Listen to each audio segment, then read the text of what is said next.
प्यारे साथियों, कैसे हैं आप सभी। आशा करता हूं बहुत ही अच्छे होंगे और अच्छे से पढ़ाई कर रहे होंगे। दोस्तों, आज हम आप सबके समक्ष जूनियर सहायक अध्यापक भर्ती परीक्षा हेतु हिंदी भाषा से संबंधित प्रैक्टिस सेट संख्या 20 लेके आए हैं। अभी तक हम लोगों ने इससे संबंधित 19 प्रैक्टिस सेट तक देखे हैं, जिसका वीडियो मेरे यूट्यूब चैनल के प्लेलिस्ट पे पड़ा हुआ है। आप वहां से प्राप्त कर देख सकते हैं। इसके अलावा इन सब का PDF जो है आप मेरे टेलीग्राम चैनल से प्राप्त कर सकते हैं। चलिए देर न करते हुए शुरू करते हैं। दोस्तों, क्वेश्चन नंबर 1 से 50 तक सामान्य ज्ञान से संबंधित प्रश्न हैं। हम लोग हिंदी भाषा से संबंधित प्रश्न देखेंगे क्वेश्चन नंबर 51 से 150 तक। दोस्तों, आप लोग मुझे कमेंट करके जरूर बताइएगा कि आप लोगों का 100 क्वेश्चन में कितना क्वेश्चन सही हुआ है। क्वेश्चन नंबर 51 है, भारतीय साहित्य की भूमिका के लेखक कौन है? बताइए आप लोग, भारतीय साहित्य की भूमिका के लेखक कौन है? दूध नाथ सिंह हैं, या फिर रामदरस मिश्र हैं, या फिर राम विलास शर्मा हैं, या फिर उपयुक्त में से कोई नहीं। तो इसमें जो ऑप्शन सही हो जाएगा, बताइए आप लोग, भारतीय साहित्य की भूमिका के लेखक कौन है? इसमें ऑप्शन नंबर सी सही हो जाएगा, राम विलास शर्मा है। चलिए हम लोग अगला क्वेश्चन देखते हैं। हिंदी साहित्य का उत्तर मध्यकाल को रीतकाल किस विद्वान ने कहा है? उत्तर मध्यकाल को रीतकाल नाम किस विद्वान ने दिया है? आचार्य रामचंद्र शुक्ल ने दिया है, या फिर मिश्र बंधुओं ने दिया है, या फिर पंडित विश्वनाथ प्रसाद मिश्र ने दिया है, या फिर शिव सिंह सेगन ने दिया है? तो इसमें जो ऑप्शन सही हो जाएगा, ऑप्शन नंबर ए हो जाएगा, आचार्य रामचंद्र शुक्ल ने उत्तर मध्यकाल को रीतकाल नाम दिया हुआ है। चलिए हम लोग अगला क्वेश्चन देखते हैं। डॉक्टर रामकुमार वर्मा ने हिंदी साहित्य का आरंभ कब से माना है? 1000 ईस्वी से, या फिर 700 ईस्वी से, या फिर 1050 ईस्वी से, या फिर 693 ईस्वी से? तो डॉक्टर रामकुमार वर्मा ने हिंदी साहित्य का आरंभ जो है 693 ईस्वी से माना है। ऑप्शन नंबर डी सही हो जाएगा। चलिए हम लोग अगला क्वेश्चन देखते हैं। महापुराण के रचनाकार कौन है? बताइए आप लोग, महापुराण के रचनाकार कौन है? अब्दुल रहमान है, पुष्पदंत हैं, या फिर धनपाल है, या फिर स्वयंभू हैं? तो महापुराण जो है एक आदिकालीन ग्रंथ है, जिसके रचनाकार जो है वह है पुष्पदंत। कौन है? पुष्पदंत। इसको एक अन्य नाम से जाना जाता है, त्रिशठी महापुरुष गुणालंकार के नाम से भी जाना जाता है महापुराण रचनाकार को। चलिए हम लोग अगला क्वेश्चन देखते हैं। क्वेश्चन नंबर 55 देखते हैं। भारतेश्वर बाहुबली रास इनमें से किस काव्यधारा का ग्रंथ है? जैन साहित्य का है, रासो साहित्य का है, या फिर सिद्ध साहित्य का है, या फिर नाथ साहित्य का है? तो भारतेश्वर बाहुबली रास जो है वह जैन साहित्य की रचना है। किसकी रचना है? जैन साहित्य की रचना है, इसलिए ऑप्शन नंबर ए सही हो जाएगा। चलिए हम लोग अगला क्वेश्चन देखते हैं। निम्नलिखित में से कौन सी रचना अपभ्रंश की नहीं है? इनमें से कौन सी एक रचना अपभ्रंश की नहीं है? पौमचर्यू नहीं है, या फिर पाहुर दोहा नहीं है, या फिर भविष्यत कहा नहीं है, या फिर चित्रावली नहीं है? इसमें जो ऑप्शन सही हो जाएगा, ऑप्शन नंबर डी हो जाएगा। चित्रावली जो है वह अपभ्रंश भाषा की रचना नहीं है, बल्कि यह अवधी भाषा में उस्मान की रचना है। जबकि पाहुर दोहा के जो रचनाकार है वह है मुनिराम सिंह हैं, और भविष्यत कहा के जो रचनाकार है वह है धनपाल है, और पौमचर्यू के रचनाकार जो है वह है स्वयंभू। चलिए हम लोग अगला क्वेश्चन देखते हैं। 10 द्वार से सोपान तक किस विधा की रचना है? आत्मकथा है, संस्मरण है, रेखा चित्र है, या फिर जीवनी है? तो 10 द्वार से सोपान तक जो है हरिवंश राय बच्चन की आत्मकथा है। इन्होंने अपनी आत्मकथा 4 भागों में लिखा है। क्या भूलूं क्या याद करूं, नीड़ का निर्माण फिर से, बसेरे से दूर, 10 द्वार से सोपान तक। इसलिए ऑप्शन नंबर ए हो जाएगा, इसमें आत्मकथा विधा की रचना है। चलिए हम लोग अगला क्वेश्चन देखते हैं। क्वेश्चन नंबर 58 देखते हैं। तुलसीदास किस दार्शनिक मत के भक्त कवि थे? अद्वैतवाद के, या फिर शुद्ध द्वैतवाद के, या फिर द्वैतवाद के, या फिर विशिष्टाद्वैतवाद के? तो गोस्वामी तुलसीदास आचार्य रामानुजाचार्य के दार्शनिक मत विशिष्टाद्वैतवाद से सर्वाधिक प्रभावित थे। तो तुलसीदास जो है विशिष्टाद्वैतवाद मत के भक्त कवि थे। ऑप्शन नंबर डी सही हो जाएगा इसमें। चलिए हम लोग क्वेश्चन नंबर 59 देखते हैं। इनमें से किस मध्यकालीन संत भक्त कवि का राजस्थान से संबंध नहीं था? मलूक दास का, नागरी दास का, संत पीपा का, या फिर इनमें से कोई नहीं? इसमें जो ऑप्शन सही हो जाएगा, ऑप्शन नंबर ए हो जाएगा। मलूक दास का संबंध जो है राजस्थान से नहीं था, बाकी दोनों का संबंध जो है राजस्थान से था। चलिए हम लोग अगला क्वेश्चन देखते हैं। ज्ञान बोध के रचनाकार कौन है? बताइए आप लोग, ज्ञान बोध के रचनाकार कौन है? सुंदर दास हैं, मलूक दास हैं, रज्जाफ हैं, या फिर इनमें से कोई नहीं? तो ज्ञान बोध के जो रचनाकार हैं वह है मलूकदास। ऑप्शन नंबर बी सही हो जाएगा। कौन सा? ऑप्शन नंबर बी सही हो जाएगा। चलिए हम लोग अगला क्वेश्चन देखते हैं।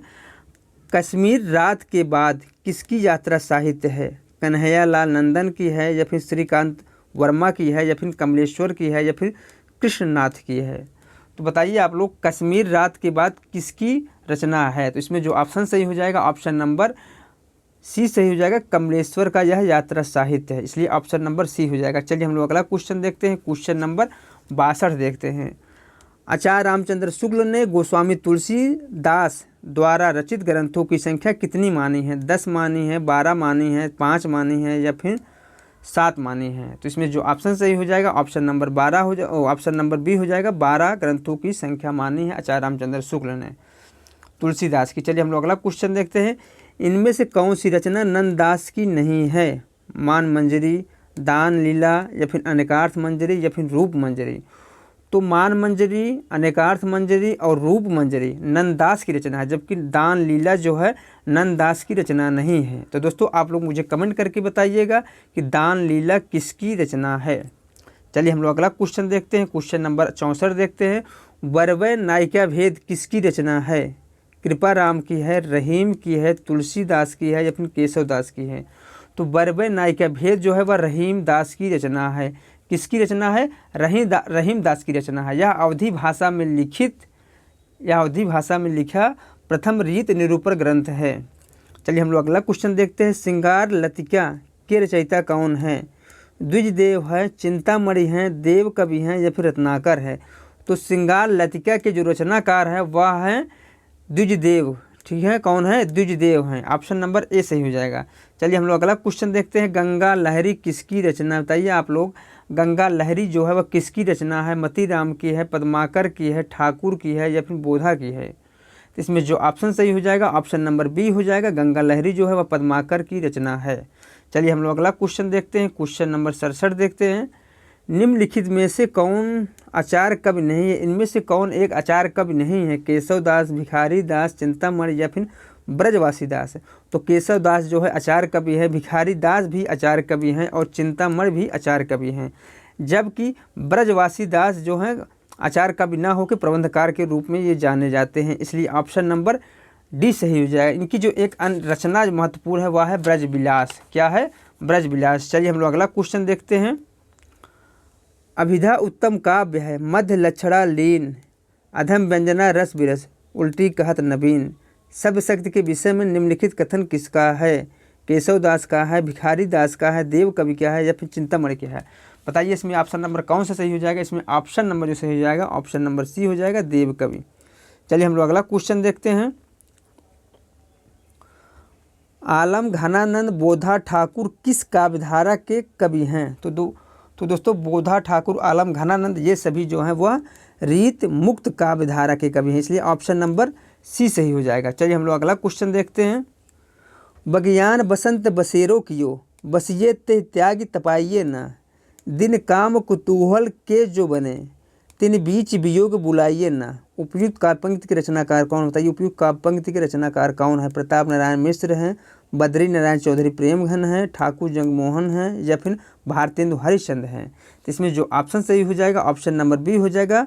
बद्री नारायण चौधरी प्रेमघन का यह काव्य पंक्ति है, इसलिए ऑप्शन नंबर बी हो जाएगा। चलिए हम लोग अगला क्वेश्चन देखते हैं।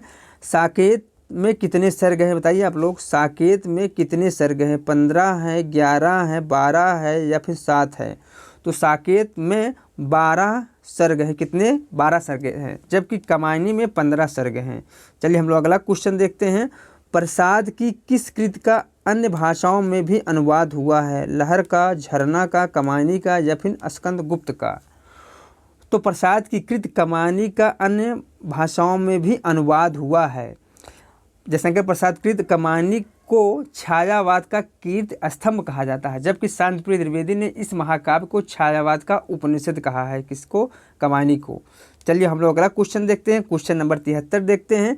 किस कवि का संबंध प्रगतिवाद से नहीं है? इनमें से किस कवि का संबंध जो है प्रगतिवाद से नहीं है? रामदरस मिश्र का है, मुक्तिबोध का है, त्रिलोचन का है, या फिर नागार्जुन का है? तो इसमें जो ऑप्शन सही हो जाएगा ऑप्शन नंबर ए हो जाएगा। रामदरस मिश्र का संबंध प्रगतिवाद से ना होकर के साठोत्तरी कविता का है। बाकी तीनों जो रचनाएं हैं मुक्तिबोध, नागार्जुन और त्रिलोचन जो है ये सभी जो है प्रगतिवादी कवि हैं। चलिए हम लोग अगला क्वेश्चन देखते हैं। निम्नलिखित में से किस रचना में पौराणिक चरित्र नचिकेता के माध्यम से कवि अपना मत व्यक्त करता है? संशय की एक रात, या फिर आत्मजयी, या फिर अंधा युग, या फिर मुक्ति प्रसंग। तो इसमें जो ऑप्शन सही हो जाएगा कुंवर नारायण की कृत आत्मजयी में पौराणिक चरित्र नचिकेता के माध्यम से कवि ने अपना मत व्यक्त किया है। चलिए हम लोग अगला क्वेश्चन देखते हैं। क्वेश्चन नंबर 75 देखते हैं। जूठन के लेखक कौन है? बताइए आप लोग, जूठन के लेखक कौन है? सूरज पाल चौहान है, ओम प्रकाश वाल्मीकि हैं, या फिर डॉक्टर श्यामलाल है, या फिर माता प्रसाद हैं। तो इसमें जो ऑप्शन सही हो जाएगा जूठन के लेखक ओम प्रकाश वाल्मीकि हैं। ऑप्शन नंबर बी सही हो जाएगा। चलिए हम लोग अगला क्वेश्चन देखते हैं। निम्नलिखित में से ट वर्ग में नहीं है, इनमें से कौन सा एक ट वर्ग में नहीं है? तो ट, ठ, ड, ढ, अड़ा। तो ट, ठ, ड, ढ, अड़ा जो तीनों है ये ट वर्ग के अंतर्गत है, जबकि जो धा है धा त वर्ग के अंतर्गत आता है, इसलिए ऑप्शन नंबर सी सही हो जाएगा। चलिए हम लोग अगला क्वेश्चन देखते हैं। शब्दकोश में कौन सा शब्द सबसे पहले आएगा? आँख आएगा, आग आएगा, आकर आएगा, या फिर आँच आएगा। तो इसमें जो ऑप्शन सही हो जाएगा ऑप्शन नंबर ए हो जाएगा। कौन सा? ऑप्शन नंबर ए हो जाएगा। चलिए हम लोग अगला क्वेश्चन देखते हैं। क्वेश्चन नंबर 78 देखते हैं। निम्न में से कौन सा विराम चिन्ह का प्रकार नहीं? इनमें से कौन सा एक विराम चिन्ह का प्रकार नहीं है? निर्देशक है, लाघव है, उपदेशक है, या फिर विवरण है। तो इसमें जो ऑप्शन सही हो जाएगा ऑप्शन नंबर सी हो जाएगा। उपदेशक जो है विराम चिन्ह का एक प्रकार नहीं, बाकी तीनों जो है विराम चिन्ह के प्रकार हैं। चलिए हम लोग अगला क्वेश्चन देखते हैं।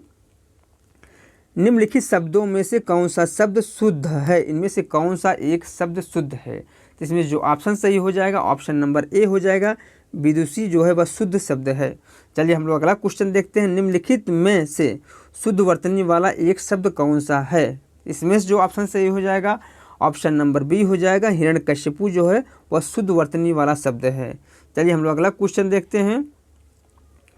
निम्नलिखित विकल्पों में से किस विकल्प में सभी शब्द व्यक्तिवाचक संज्ञाएं हैं? रामचरितमानस, या फिर गंगा, या फिर कृष्ण कमानी मिठास, या फिर लखनऊ आम बुढ़ापा, या फिर ममता वकील पुस्तक। इसमें जो ऑप्शन सही हो जाएगा ऑप्शन नंबर ए हो जाएगा। कौन सा? Option number A. Ram, Ramcharitmanas और गंगा ये जो तीनों हैं व्यक्तिवाचक संज्ञा हैं। चलिए हम लोग अगला क्वेश्चन देखते हैं। क्वेश्चन नंबर 82 देखते हैं। निम्नलिखित वाक्य में रेखांकित शब्द कौन सी संज्ञा दर्शाता है? इतिहास में कई चंद्रगुप्त मिलते हैं। व्यक्तिवाचक, भाववाचक, क्रियार्थक, या फिर जातिवाचक। तो इसमें जो ऑप्शन सही हो जाएगा ऑप्शन नंबर डी हो जाएगा, जातिवाचक। ठीक है, क्या? जातिवाचक। चंद्रगुप्त जातिवाचक संज्ञा है, क्योंकि वाक्य में चंद्रगुप्त अनेक के लिए प्रयुक्त हुआ है। ठीक है, इतिहास में कई चंद्रगुप्त मिलते हैं। चलिए हम लोग अगला क्वेश्चन देखते हैं।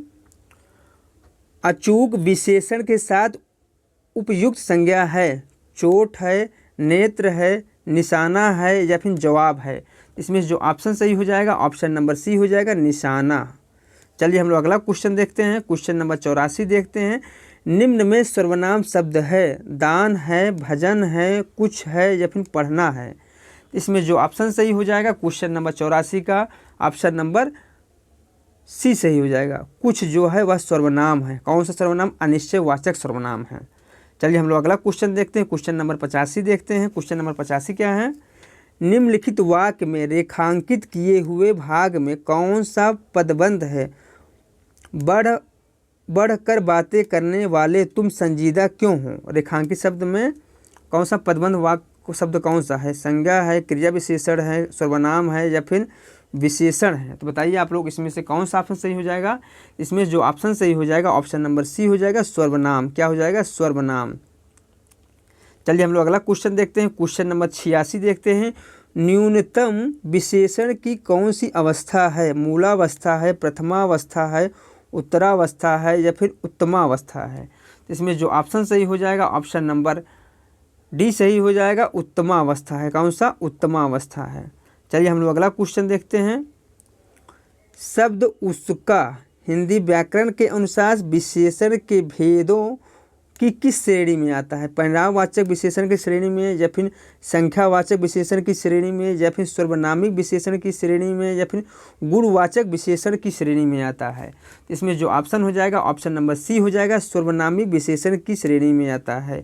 चलिए हम लोग अगला क्वेश्चन देखते हैं, क्वेश्चन नंबर 88 देखते हैं। दो प्राणियों तथा वस्तुओं के बीच तुलना की जाती है तो क्रिया किस रूप में दिखाई पड़ती है, मूलावस्था में, पूर्वावस्था में, उत्तरावस्था में, या फिर उत्तमावस्था में। तो क्वेश्चन नंबर 88 का ऑप्शन नंबर सी हो जाएगा, उत्तरावस्था में दिखाई पड़ता है। कौन सा? उत्तरावस्था, ऑप्शन नंबर सी सही हो जाएगा। चलिए हम लोग अगला क्वेश्चन देखते हैं। कुछ शब्द का निम्नलिखित में से किस रूप में प्रयोग नहीं किया जा सकता, संज्ञा के रूप में, क्रिया विशेषण के रूप में, क्रिया के रूप में, या फिर विशेषण के रूप में। इसमें जो ऑप्शन सही हो जाएगा ऑप्शन नंबर सी हो जाएगा, कुछ शब्द को क्रिया के रूप में प्रयोग नहीं किया जा सकता, बाकी संज्ञा, क्रिया विशेषण और विशेषण के रूप में प्रयोग किया जा सकता है। चलिए हम लोग अगला क्वेश्चन देखते हैं, क्वेश्चन नंबर 90 देखते हैं। क्रिया विशेषण कितने भेद, बताइए क्रिया विशेषण के कितने भेद होते हैं? 4 भेद होते हैं, 3 भेद होते हैं, 2 भेद होते हैं, या फिर 7 भेद होते हैं? तो क्रिया विशेषण के 4 भेद होते हैं, ऑप्शन नंबर ए सही हो जाएगा। चलिए हम लोग अगला क्वेश्चन देखते हैं। रविवार है वह घर पर ही रहेगा, रेखांकित शब्द को पहचानिए। सर्वनाम है, प्रत्यय है, निपात है, या फिर उपसर्ग है? बताइए ही जो है वह कैसा है? तो इसमें ऑप्शन नंबर सी हो जाएगा, निपात शब्द है। चलिए हम लोग अगला क्वेश्चन देखते हैं। दिए गए विकल्पों में से कौन सा शब्द पुल्लिंग स्त्रीलिंग दोनों में प्रयुक्त होता है? बताइए इनमें से कौन सा एक शब्द है जो स्त्रीलिंग और पुल्लिंग दोनों में प्रयुक्त होता है? चित्रकार, चील, विद्वान, या फिर खरगोश? इसमें जो ऑप्शन सही हो जाएगा ऑप्शन नंबर ए हो जाएगा। चित्रकार जो है यह शब्द एक उभयलिंगी शब्द है जिसका प्रयोग पुल्लिंग और स्त्रीलिंग दोनों में किया जाता है। चलिए हम लोग अगला क्वेश्चन देखते हैं। सुधि शब्द के अंत में क्या जोड़ने पर शब्द बहुवचन बन जाएगा? जन शब्द जोड़ने पर, या फिर वृंद शब्द जोड़ने पर, या फिर वर्ग शब्द जोड़ने पर, या फिर गण शब्द जोड़ने पर? इसमें तो जो ऑप्शन होगा ऑप्शन नंबर ए हो जाएगा, जन शब्द जोड़ने पर यह बहुवचन शब्द बन जाएगा। तो क्या बन जाएगा बहुवचन? इसका रूप जो होगा वह होगा सुधिजन। ठीक है, क्या होगा? सुधिजन। चलिए हम लोग अगला क्वेश्चन देखते हैं, क्वेश्चन नंबर 54 देखते हैं। निम्न में अधिकरण कारक का परसक कौन सा है? बताइए निम्न में अधिकरण कारक का परसक कौन सा है? पर है, ने है, को है, या फिर से है? तो कर्ता ने कर्म को करण से द्वारा, संप्रदान के लिए, अपादान से अलग होने पर, संबंध का के की रारे रे, जबकि अधिकरण में पर इसलिए ऑप्शन नंबर इसमें ए सही हो जाएगा। चलिए हम लोग अगला क्वेश्चन देखते हैं। मैं प्रतिदिन दूध पीता हूँ, वाक्य में रेखांकित पद में कारक है। बताइए दूध में कौन सा कारक है? करण कारक है, कर्म कारक है, या फिर संप्रदान कारक है, या फिर संबंध कारक है? इसमें जो ऑप्शन सही हो जाएगा क्वेश्चन नंबर 95 का ऑप्शन नंबर बी सही हो जाएगा, कर्म कारक है। चलिए हम लोग अगला क्वेश्चन देखते हैं। चरपाई शब्द है कैसा शब्द है? ऋण शब्द है, यौगिक शब्द है, योग ऋण शब्द है, या फिर अर्थ तत्व है? इसमें जो ऑप्शन सही हो जाएगा ऑप्शन नंबर सी हो जाएगा, योग ऋण शब्द है। कौन सा? योग ऋण शब्द है। चलिए हम लोग अगला क्वेश्चन देखते हैं। निम्नलिखित शब्दों में से तद्भव शब्द को पहचानिए। इनमें से कौन सा एक तद्भव शब्द है? प्रस्तर है, जामुन है, तैल है, या फिर पौत्र है? इसमें जो ऑप्शन सही हो जाएगा ऑप्शन नंबर बी हो जाएगा, जामुन जो है एक तद्भव शब्द है। इसका तद्भव जो होगा, इसका जो तत्सम होगा वह होगा जम्बो, बाकी तीनों जो है वह तत्सम शब्द हैं। चलिए हम लोग अगला क्वेश्चन देखते हैं। निम्नलिखित में संकर शब्द कौन सा? बताइए इनमें से कौन सा एक संकर शब्द है? नारकेल होगा, चुगलखोर होगा, या फिर आतिशबाजी होगा, या फिर लफंगा होगा? तो नारकेल जो है वह कैसा शब्द है? तत्सम है। आतिशबाजी जो है वह विदेशी शब्द है। लफंगा जो है वह कैसा शब्द है? देशज शब्द है। जबकि चुगलखोर जो है वह संकर शब्द है, इसलिए ऑप्शन नंबर बी सही हो जाएगा। चलिए हम लोग अगला क्वेश्चन देखते हैं। अवतरण शब्द में कौन सा उपसर्ग है? नीचे दिए गए विकल्पों में से सही विकल्प का चयन कीजिए। बताइए अवतरण शब्द में कौन सा उपसर्ग है? अवत है, आ है, रण है, या फिर अव है? इसमें जो ऑप्शन सही हो जाएगा ऑप्शन नंबर सी हो जाएगा, अव उपसर्ग है। चलिए हम लोग अगला क्वेश्चन देखते हैं। निम्नलिखित शब्दों में से किस शब्द में पन प्रत्यय नहीं है? बताइए इनमें से किस शब्द में पन प्रत्यय नहीं है? बालपन, भोलापन, धनवंत या फिर मनमानापन। इसमें जो ऑप्शन सही हो जाएगा क्वेश्चन नंबर 100 का ऑप्शन नंबर सी सही हो जाएगा। धनवंत में पन प्रत्यय नहीं है, बाकी तीनों में पन प्रत्यय हैं। चलिए हम इसलिए ऑप्शन नंबर सी सही हो जाएगा। चलिए हम लोग अगला क्वेश्चन देखते हैं। कथित शब्द का विलोम क्या होगा? बताइए आप लोग, कथित शब्द का विलोम क्या होगा? तो जो कहा गया हो उसे क्या कहते हैं? कथित कहते हैं। जो ना कहा गया हो उसे अकथित कहते हैं, इसलिए ऑप्शन नंबर सी सही हो जाएगा। चलिए हम लोग अगला क्वेश्चन देखते हैं। श्री गणेश शब्द का विलोम होगा। बताइए आप लोग, श्री गणेश शब्द का विलोम क्या होगा? इति होगा या फिर इतिश्री होगा या फिर अथ होगा या फिर इत्यालम होगा। इसमें जो ऑप्शन सही हो जाएगा ऑप्शन नंबर बी हो जाएगा, इतिश्री।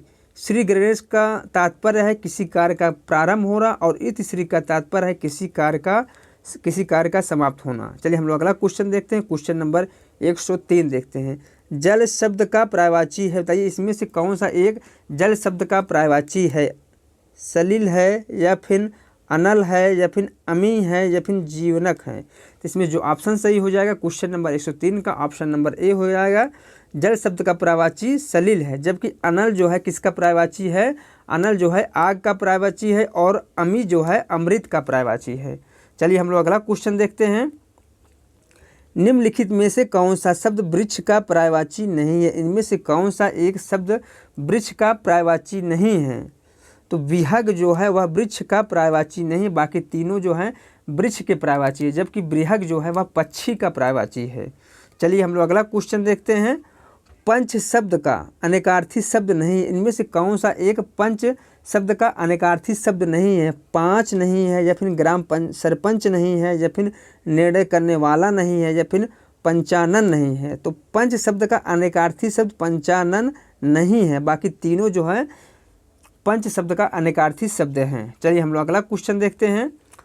अली और अली शब्द युग्म का सही अर्थ है। तो अली का अर्थ क्या होता है? भौरा होता है, और अली का अर्थ जो होता है वह होता है सखी, इसलिए ऑप्शन नंबर बी सही हो जाएगा। चलिए हम लोग अगला क्वेश्चन देखते हैं। अनिष्ट का अर्थ डैश होता है, परंतु अनिष्ट का अर्थ निष्ठाहीन होता है। ये समरूपी भिन्नार्थक शब्द हैं। तो अनिष्ट का अर्थ क्या होता है? हानि होता है, इसलिए खाली स्थान पर हानि शब्द होगा। अनिष्ट का अर्थ हानि होता है, परंतु अनिष्ट का अर्थ निष्ठाहीन होता है। चलिए हम लोग अगला क्वेश्चन देखते हैं। सकल का अर्थ होता है कला और कृत होता है, सन और संवत होता है, संपूर्ण और अंश होता है, सबल और निर्बल होता है। तो सकल का जो अर्थ होता है वह होता है संपूर्ण, और सकल का जो अर्थ होता है वह होता है अंश, इसलिए ऑप्शन नंबर सी सही हो जाएगा क्वेश्चन नंबर 108 का। चलिए हम लोग अगला क्वेश्चन देखते हैं।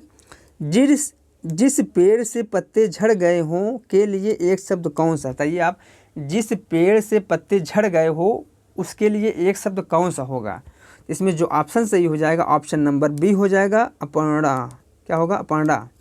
चलिए हम लोग अगला क्वेश्चन देखते हैं। जो हमेशा रहने वाला है उसको कहते हैं। बताइए उसको क्या कहते हैं जो हमेशा रहने वाला है? शाश्वत कहते हैं, अनवरत कहते हैं, प्रतिहत कहते हैं, अप्रतिहत कहते हैं या फिर आजीवक कहते हैं। इसमें जो ऑप्शन सही हो जाएगा ऑप्शन नंबर ए हो जाएगा, शाश्वत कहते हैं जो हमेशा रहने वाले हैं के लिए। चलिए हम लोग अगला क्वेश्चन देखते हैं। अभि प्लस उदय में संधि होगा, कौन सा संधि होगा? बताइए आप लोग, इसमें जो संधि होगा वह होगा यड़ संधि। तो इसमें जो संधि होगा वो होगा ए अभ्युदय, इसका जो संधि विच्छेद है यह होगा अभ्युदय। चलिए हम लोग अगला क्वेश्चन देखते हैं। Question number 112। नीचे दिए गए शब्दों में संधि विच्छेद बताना है हमें। चलिए हम लोग क्वेश्चन देखते हैं। क्वेश्चन नंबर 112 देखते हैं। तिरस्कार शब्द का संधि विच्छेद क्या होगा? बताइए आप लोग, तिरस्कार शब्द का संधि विच्छेद क्या होगा? जो इसमें ऑप्शन सही हो जाएगा तिरह प्लस कार, इसका संधि विच्छेद होगा। ये जो है विसर्ग संधि है, कौन सा? विसर्ग संधि, इसलिए ऑप्शन नंबर बी सही हो जाएगा। चलिए हम लोग अगला क्वेश्चन देखते हैं। गौशाला में समास है। बताइए गौशाला में कौन सा समास है? द्विगु समास है या फिर द्वंद्व समास है या फिर तत्पुरुष समास है या फिर अव्ययी भाव समास है?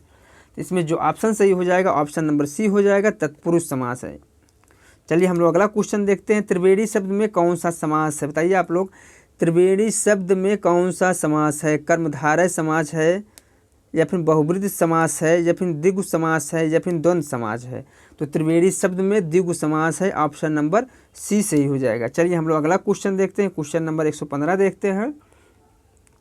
निम्नलिखित वाक्य को मिश्र वाक्य में परिवर्तित कीजिए। वाक्य है राम आया और श्याम चल दिया।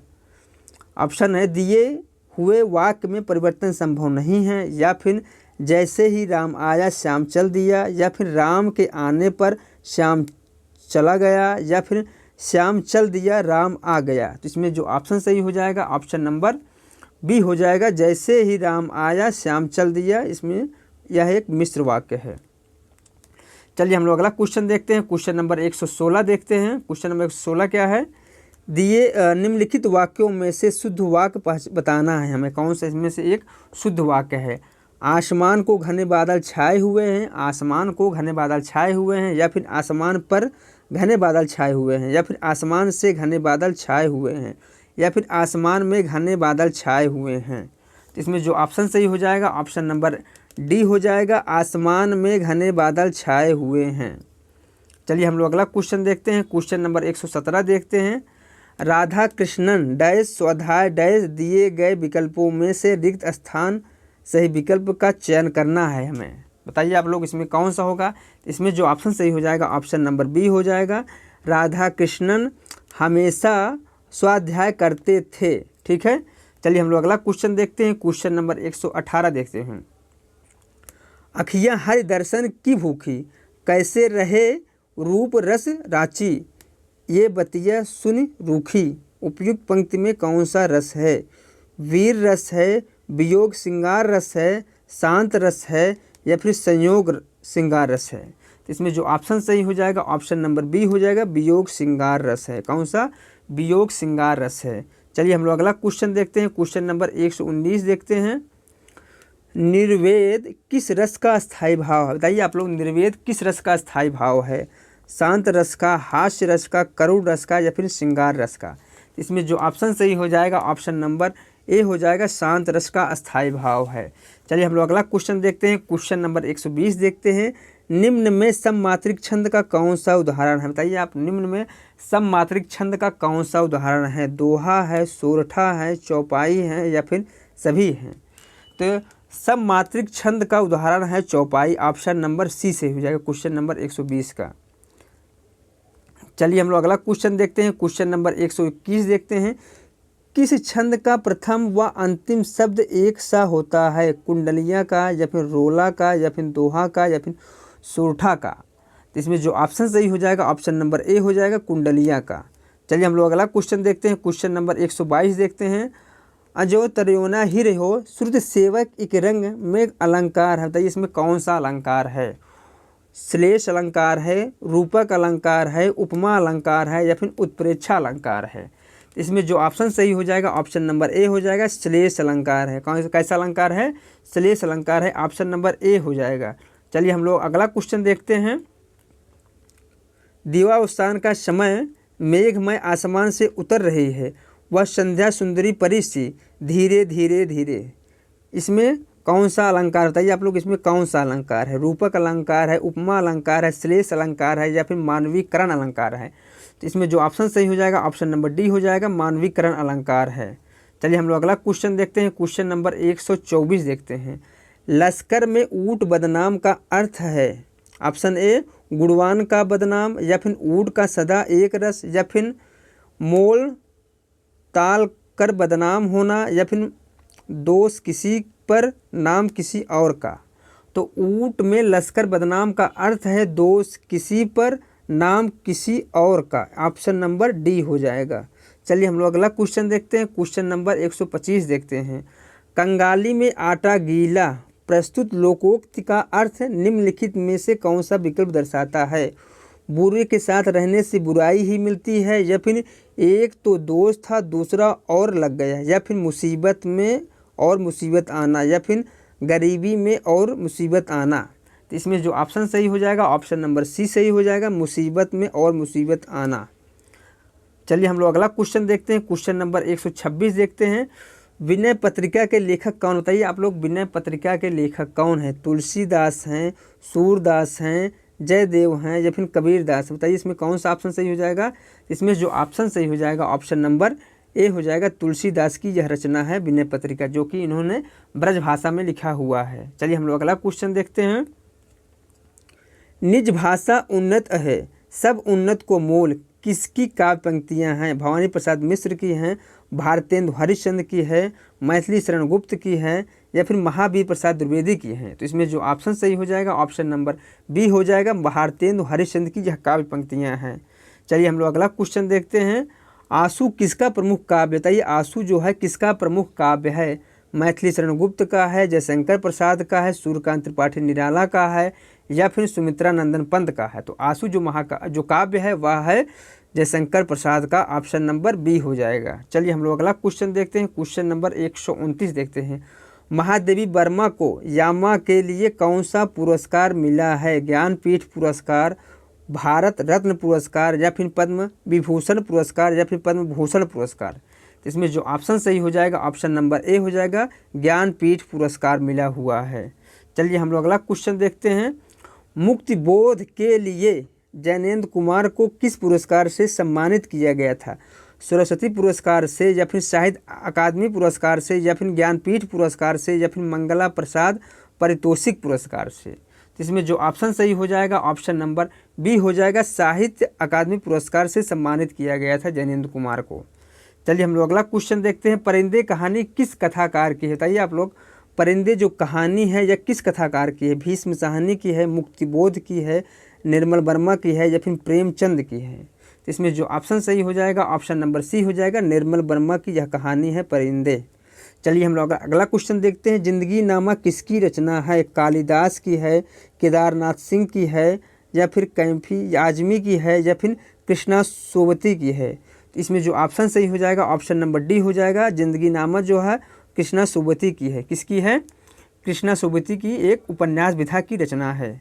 चलिए हम लोग अगला क्वेश्चन देखते हैं। क्वेश्चन नंबर 133 देखते हैं। आंचलिक उपन्यासकार की संज्ञा इनमें से किसे दी गई है। यशपाल को, जैनेन्द्र को या फिर रामवृक्ष बेनीपुरी को या फिर फणीश्वर नाथ रेणु को। तो आंचलिक उपन्यास की संज्ञा जो है फणीश्वर नाथ रेणु को दी गई है। ऑप्शन नंबर डी सही हो जाएगा। चलिए हम लोग अगला क्वेश्चन देखते हैं। क्वेश्चन नंबर 134 देखते हैं। क्वेश्चन नंबर 134 क्या है। प्रेमचंद के किस उपन्यास का प्रमुख पात्र सूरदास है। कर्मभूमि, गोदान, गबन या फिर रंगभूमि। तो इसमें जो ऑप्शन सही हो जाएगा ऑप्शन नंबर डी हो जाएगा।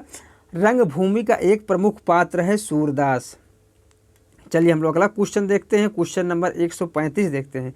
हरिशंकर परसाई किस तरह की साहित्य रचना के लिए जाने जाते हैं। बताइए आप लोग हरिशंकर परसाई जो हैं किस तरह की रचना के लिए जाने जाते हैं। काव्य रचना के लिए या फिर आलोचना के लिए या फिर समीक्षक के लिए या फिर व्यंग्य के लिए। दोस्तों आप सभी लोग जानते होंगे कि हरिशंकर परसाई जो है व्यंग्यकार के रूप में जाने जाते हैं, इसलिए ऑप्शन नंबर डी सही हो जाएगा। चलिए हम लोग अगला क्वेश्चन देखते हैं।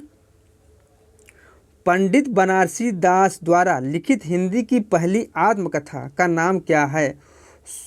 चाँद सूरज के बीरन या फिर मेरा जीवन प्रवाह या फिर मेरी आत्मकहानी या फिर अर्ध कथानक।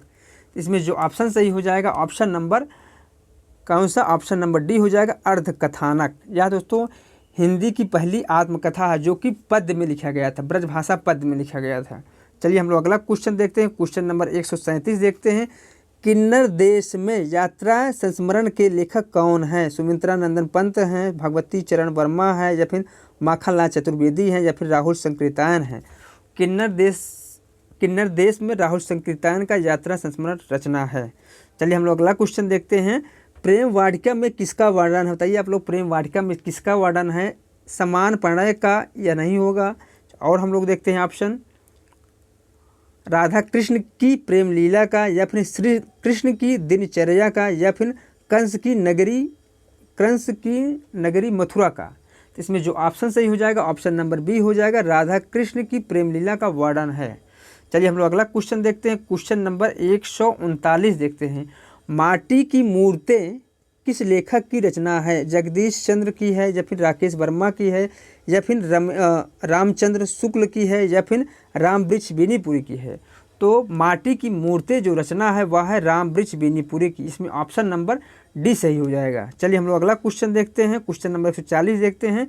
कलि कौतिक रूपक, बताइए कलि कौतुक रूपक के रचयिता कौन है? भारतेंदु हरिश्चंद्र हैं, प्रताप नारायण मिश्र हैं, बालकृष्ण भट्ट हैं या फिर बाल मुकुंद गुप्त हैं? तो इसमें जो ऑप्शन सही हो जाएगा ऑप्शन नंबर बी हो जाएगा, प्रताप नारायण मिश्र की यह रचना है कलि कौतुक रूपक। चलिए हम लोग अगला क्वेश्चन देखते हैं। वह सफ़र था कि मुकाम था, कृत की लेखिका कौन? बताइए आप लोग, वह सफ़र था कि मुकाम था, कृत की लेखिका कौन है? मैत्री पुष्पा है, मृदुला गर्ग है, उषा प्रेमंदा है या फिर प्रभा खेतान है? इसमें जो ऑप्शन सही हो जाएगा ऑप्शन नंबर ए हो जाएगा, मैत्री पुष्पा की यह रचना है। ठीक है, यह एक उपन्यास विधा की रचना है, वह सफ़र था कि मुकाम था। चलिए हम लोग अगला क्वेश्चन देखते हैं। निस्सहाय हिंदू, बताइए निस्सहाय हिंदू उपन्यास के लेखक कौन है? लाला श्रीनिवास दास हैं या फिर राधा कृष्ण दास हैं या फिर बालकृष्ण भट्ट हैं या फिर राधा चरण गोस्वामी हैं? तो इसमें जो ऑप्शन सही हो जाएगा ऑप्शन नंबर बी हो जाएगा, राधा कृष्ण दास निस्सहाय हिंदू की रचना है। चलिए हम लोग अगला क्वेश्चन देखते हैं। क्वेश्चन नंबर 143 देखते हैं। आरंभिक हिंदी कहानी दुलाई वाली का रचनाकार कौन है? किशोरी लाल गोस्वामी हैं, गिरिजा दत्त वाजपेयी हैं, भगवान दास हैं या फिर बंग महिला है? तो दुलाई वाली कहानी की जो रचनाकार हुआ है बंग महिला, ऑप्शन नंबर डी सही हो जाएगा। चलिए हम लोग अगला क्वेश्चन देखते हैं। क्वेश्चन नंबर 144 देखते हैं। रचना काल के अनुसार कौन सा अनुक्रम सही है? बताइए रचना काल के अनुसार कौन सा अनुक्रम सही है? तो इसमें जो ऑप्शन सही हो जाएगा हम बता दे रहे हैं आपको, शिव शंभू के चिट्ठे जो है या इसका जो प्रकाशन वर्ष है 1904-5 है, जिसके लेखक कौन है? बाल मुकुंद गुप्त हैं। इसके अलावा काव्य और कला तथा अन्य निबंध जो है या किसकी रचना है? जयशंकर प्रसाद की रचना है, जिसका प्रकाशन वर्ष है 1939 ईस्वी में। जबकि कुटज जो है हजारी प्रसाद द्विवेदी की रचना है, इसका प्रकाशन वर्ष जो है 1964 है। कहाँ है द्वारका यह किसकी रचना है? यह आगे की रचना है, इसका प्रकाशन वर्ष जो है 1982 है। कितना है? 1982। कहाँ है द्वारका? ठीक है, इसलिए ऑप्शन नंबर इसमें ए सही हो जाएगा। कौन सा? ऑप्शन नंबर ए सही हो जाएगा। चलिए हम लोग अगला क्वेश्चन देखते हैं। क्वेश्चन नंबर 145 देखते हैं। क्वेश्चन नंबर 145 क्या है? महादेवी वर्मा का गौरा गाय किस विधा की रचना है? बताइए महादेवी वर्मा का गौरा गाय किस विधा की रचना है? ललित निबंध है, आत्मकथा है, व्यंग है या फिर रेखा चित्र है? इसमें जो ऑप्शन सही हो जाएगा ऑप्शन नंबर डी हो जाएगा, गौरा गाय जो है रेखाचित्र विधा की रचना है, इसलिए ऑप्शन नंबर डी सही हो जाएगा। चलिए दोस्तों हम लोग अगला क्वेश्चन देखते हैं। दोस्तों काव्यांश के आधार पर हम लोगों को प्रश्न देखना है, तो दोस्तों आप लोग काव्यांश जो है इसका वीडियो रोक करके देख लीजिएगा। हम सीधा प्रश्न देखते हैं। प्रश्न देखते हैं 146। क्वेश्चन नंबर 146 क्या है? हिमकिरीट का आशय है ठंडा मुकुट, बर्फ का मुकुट, चांदी का मुकुट या फिर स्वर्णिम मुकुट? तो इसमें जो ऑप्शन सही हो जाएगा ऑप्शन नंबर बी हो जाएगा। ठीक है, क्या हो जाएगा? ऑप्शन नंबर बी हो जाएगा। बर्फ का तात्पर्य है मुकुट। ठीक है, क्या है? दोस्तों हिम का आशय है क्या? बर्फ। हिम का आशय है बर्फ, जबकि किरीट का आशय है मुकुट, इसलिए ऑप्शन नंबर बी सही हो जाएगा। चलिए हम लोग अगला क्वेश्चन देखते हैं। क्वेश्चन नंबर 147 देखते हैं। आप लोग इसका गद्यांश देख लीजिएगा। हम लोग क्वेश्चन नंबर 147 देखते हैं। लोग हमें तभी याद रखेंगे जब हम वास्तविक ज्ञान अर्जित करेंगे या फिर निस्वार्थ भाव से सेवा करेंगे या फिर वैचारिक उन्नति करेंगे या फिर नाश्वर शरीर को त्याग देंगे। तो इसमें जो ऑप्शन सही हो जाएगा ऑप्शन नंबर बी हो जाएगा, निस्वार्थ भाव से सेवा करेंगे, इसलिए ऑप्शन नंबर बी हो जाएगा। चलिए हम लोग अगला क्वेश्चन देखते हैं। क्वेश्चन नंबर 148 देखते हैं। क्वेश्चन नंबर 148 क्या है? बताइए आप लोग, उपयोगिता शब्द में उपसर्ग और प्रत्यय क्रमशः है। बताइए उपयोगिता शब्द में उपसर्ग और प्रत्यय क्या है? तो इसमें जो ऑप्शन होगा ऑप्शन नंबर इसमें कौन सा? उप और इता प्रत्यय होगा, इसलिए ऑप्शन नंबर ए सही हो जाएगा। उपयोगिता में उपसर्ग क्या है? उप है और प्रत्यय क्या है? इता है। चलिए हम लोग अगला क्वेश्चन देखते हैं। क्वेश्चन नंबर 149 देखते हैं। क्वेश्चन नंबर 149 क्या है? इस जीवन यात्रा में कुछ भी निश्चित नहीं है या फिर सब कुछ निश्चित है या फिर सब और मुश्किलें हैं या फिर सब और सुख है? तो इस जीवन यात्रा में क्या है? कुछ भी निश्चित नहीं है, पद्यांश के अनुसार ऑप्शन नंबर ए हो जाएगा। चलिए हम लोग अगला क्वेश्चन देखते हैं, क्वेश्चन नंबर 150 देखते हैं और इस प्रैक्टिस सेट का लास्ट क्वेश्चन देखते हैं। उपरोक्त पंक्तियों में कौन सा छंद प्रयुक्त है, बताइए। उपरोक्त पंक्तियों में कौन सा छंद प्रयुक्त है, बताइए आप लोग। इसमें कौन सा छंद प्रयुक्त है? दोहा है, चौपाई है, सोरठा है या फिर सवैया है? तो इसमें जो ऑप्शन सही हो जाएगा, ऑप्शन नंबर ए हो जाएगा, दोहा छंद प्रयुक्त है। कौन सा? दोहा छंद प्रयुक्त है। ठीक दोस्तों, यह वीडियो यहीं समाप्त हो रहा है। यदि मेरा वीडियो आप सभी लोगों को अच्छा लगा हो, लाइक करें, सब्सक्राइब करें और आपके जितने भी मित्र हैं, जितने भी ग्रुप हैं, आप उसमें शेयर करें। दोस्तों आप लोग मुझे कमेंट करके ज़रूर बताइएगा कि आप लोगों का कितना क्वेश्चन सही हुआ है। दोस्तों जूनियर सहायक अध्यापक के अंतर्गत हम लगभग 45 प्रैक्टिस सेट कराएंगे। ठीक दोस्तों।